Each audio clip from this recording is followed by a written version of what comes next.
The rise of ISIL and its rapid expansion across Syria and Iraq is a grave threat to the security of the Middle East, even to the U.S. Just on focusing on Iraq, it's not a pleasant picture. Iraq is one of the world's top oil exporters to the tune of 2.7 million barrels a day.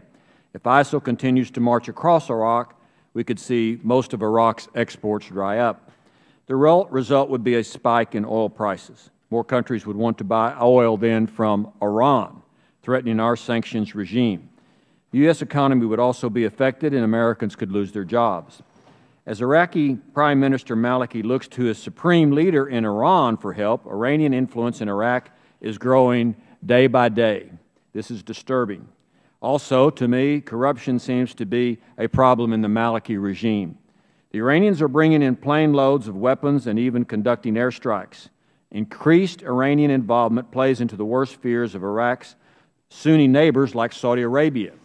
The fear is that the crisis could turn into a regional sectarian war. If this happens, the oil market could spike like never before. Plus, our ally Israel would be caught in the middle of a Middle East war.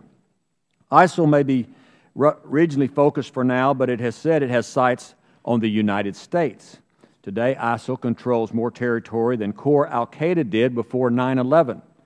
Planning an attack on the United States costs money, but ISIL has millions of dollars in the bank and seems to be getting more every day.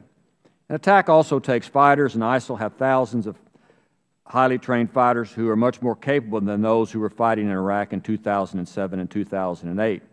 Some of these fighters have European passports. This means they can travel to the United States without a visa. Finally, an attack takes willingness, and in July 2012, al-Baghdadi warned the U.S. leaders that, quote, "the war with you has just begun." In January 2014, he said again about the United States, quote, "soon you will be in direct conflict, God permitting, against your will." This didn't have to happen. The rise of ISIL was not a surprise. It was just ignored by many in the U.S. It seems to me the White House did not push Maliki hard enough to make the kind of reforms necessary to prevent the crisis in his own government or the Army. Mosul fell in 3 hours because Maliki had spent the last 5 years purging the Army of all of its effective commanders.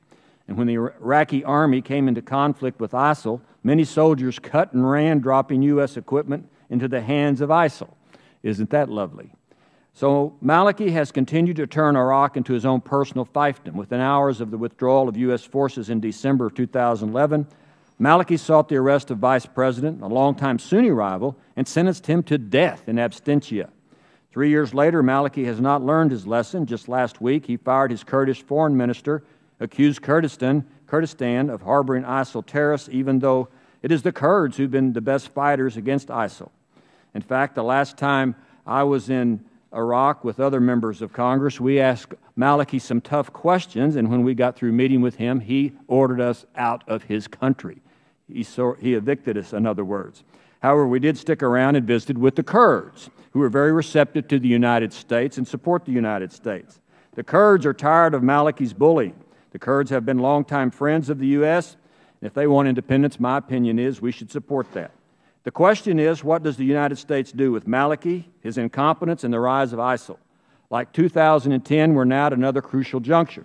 Maliki and his state of law coalition are in the process of trying to form a new government. He's trying to run for a third term. In my opinion, he needs to go. Unlike what we did in 2010, the U.S. must work with our friends and allies in the region to encourage new leadership. In the next week, hundreds of American military advisors currently in Iraq are expected to report their findings of Iraq military capability and the strength of ISIL. Congress should be able to see this finished assessment, and I hope my colleagues will join me in this request. The crisis in ISIL is not really a surprise, but now that it is a reality, what is the U.S. plan to address this aggression? I will now turn to my ranking member, Mr. Brad Sherman from California, for his 5-minute opening statement.